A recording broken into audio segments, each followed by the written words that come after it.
fun at work, happy, get along with your coworkers. This is loser talk. Loser, loser, loser. Now, there's a time in your life when you can back off, all right? You can take it easy. But that's when you've made it, not before you've made it. And in order for you to win, you are going to have to work harder and work better and work smarter than they do. So the rule is to develop a workaholic mentality. What does this mean? It means that you start a little earlier, you work a little harder, and you stay a little later. Use what I call the 40-plus formula. The 40-plus formula says that working 40 hours a week gets you survival, and that's all. You make no progress. You don't go ahead. You just barely hang on. Every hour that you invest in your work or yourself over 40 is an investment in your future. How much does the average top executive work? 59 hours. Now, here's my second principle, and this principle changes your life. It is this: when you work, work, don't play. Fully 50% of working time today is wasted, and it's wasted in idle conversation, personal business, family phone calls, surfing the internet, reading the newspaper, drinking coffee, coming in late, and then the other 50% you're scrambling because you're behind because you wasted so much time fooling around. Now you start to work, and you don't work on high priority tasks. You try to get rid of all the little stuff. And you go home at night and you're thinking about this job. I've got to get this project finished, but I can't discipline myself to stop talking to my coworkers. Every time one of them comes in, it's blah, blah time. Chatter, chatter, chatter, chatter, chatter, chatter, chatter, chatter. No. What you have to do is work all the time you work. If someone comes in and says, "Hi, you've got a minute to talk?" You say, "Yes, but not now. Why don't we talk after work? Why don't you go down the hall and ruin his career? But don't stand here and ruin mine." It's really important. Next key is to get around the right people. This is a key for becoming a self-made millionaire. Get around the right people. If you start to associate with winners most of the time, you find that they have a totally different worldview. They're positive, they're upbeat, they're focused, they're learning, they're growing, they're positive in what they're doing, and you start to become like that. We know that our relationships determine 85% of our happiness or unhappiness in life. In other words, if you have work for a bad boss, it'll destroy all your joy in work. If you have one negative coworker, they found that one negative person in an office can cast a blackness over the whole office because of his or her negativity. And so the most important thing you do is you choose your relationships with care and only associate with people that you like and respect and enjoy being around. One of the keys to becoming a self-made millionaire is to realize that life is never one continuous train. It's always up and down. Successful people focus on the 2 steps forward, and then they protect themselves on the downside. They build up cash reserves. They very carefully watch what they're doing, and then they want to make sure that this curve is generally upward. The next one, which is to develop resilience and bounce back. Developing resilience and bouncing back is one of the key qualities of self-made millionaires. Most things won't work.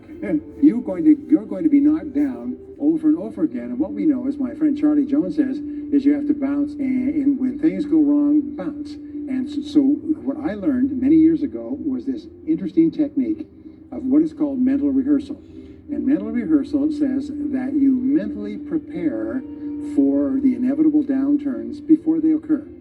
So you say, all right, in the course of life, things are going to go wrong, but when they do, I'm not going to become upset. I'm not going to get mad or angry or anything else. I'm just going to take it and learn from it and pick myself up and keep going. Sometimes I ask this question: does anybody here have any problems? Everybody says yes, everybody's got problems. Well, here's the rule. All of life is a continuous series of problems. They never end. The problems just keep on coming, like the waves of the ocean. So life will be problem, problem, problem, problem, problem, problem, crisis. Problem, problem, problem, problem, problem, crisis. It's like the waves of the ocean. 6 problems and a crisis. 6 problems and a crisis. Which means that everybody here is either in a crisis right now, has just gotten out of a crisis, or is just about to have a crisis. And what we've found is this, is superior people look for the solution to every problem. They don't allow themselves to become upset and angry. When something goes wrong, they say, okay, what's the solution? And they become intensely solution-oriented. When you have a very intense problem, that stimulates creativity to solve the problem. So what you do is you write and define the problem clearly. If you have a problem, you say, wait a minute, what is my problem? What is it that I'm worried about? And write it down. And the very act of defining a problem clearly often triggers the solution to the problem. One last technique that I want to give you with regard to your major definite purpose. And if you only do these 2 things, they will transform your life. You've already identified the one goal that can have the greatest positive impact on your life. Now what you do is you take that goal and you write it at the top of a page in the form of a question. And you say your goal is to double your income. That could have a major impact on your life. What are all the things that I could do to double my income in the next 12 months? Write it as a clear question. Even better, if you're earning $50,000 a year today, write, what could I do to earn $100,000 over the next 12 months? The more specific the question, the better. Then you devote yourself to writing 20 answers to this question. You must write a minimum of 20 answers. Work harder, work smarter, start earlier, stay later, change occupations, upgrade my skills, whatever it is. The first 3 to 5 answers will be easy. The next 3 to 5 answers will be difficult. The last 10 answers will be incredibly difficult. Once you've got your 20 answers, pick one answer and take action on it immediately. It doesn't matter what it is, just take one answer and take action on it, and that will keep you thinking and acting creatively all day long. The next key to becoming a self-made millionaire is to become an unshakable optimist. Unshakable optimist means that you think and talk about what you want most of the time. Optimists think and talk about what they want. They look for the good in every situation. They seek the valuable lessons, which opens up new perspectives. What I have found is that optimists have 3 wonderful qualities. Number 1 is they learn more things. As a result, they dramatically increase the likelihood that they will learn the right thing at the right time. Number 2 is they try more things, which dramatically increases the likelihood that they'll try the right thing at the right time. And number 3 is they persist. They never give up. Optimists make a decision once they decided that they're become wealthy, they just never stop until they achieve that goal. Wow. They have many setbacks and obstacles and difficulties. You know that almost everybody succeeds in a different direction from what they originally intended or from what they originally thought.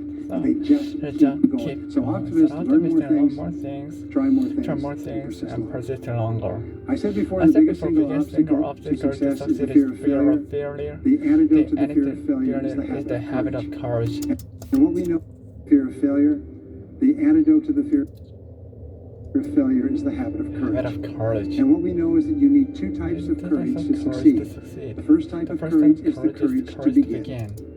It's the courage to launch with no guarantee of success.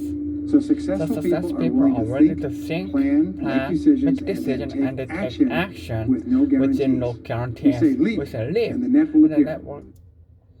The net will appear. Take action with no guarantee, and then learn. The second part of courage is the courage to endure, to persist, is to make decisions in advance and never give up. Whenever how give up, you will get knocked down over and over again, but you never give up. And the interesting thing is that you make the decision in advance, you might continuously bouncing back.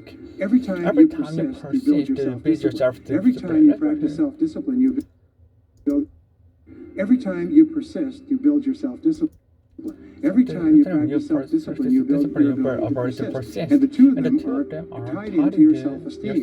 So the more you persist, the more you like yourself. And the more you like yourself, you reach the point where you know you can achieve the goal and nothing in the world can stop you.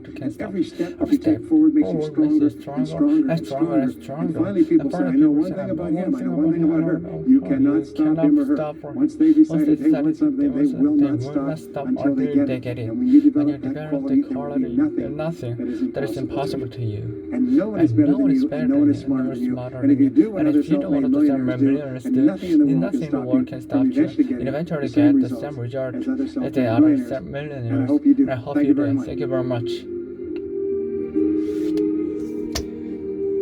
So impressive. Great. I will add this video on my playlist. So impressive. I like that. Wow. It's like an algorithm that you can rely on. It's like cognitive.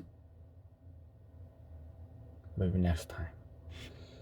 Anyway, I heard some English subscript. That's it of today's English learning. Just keep doing.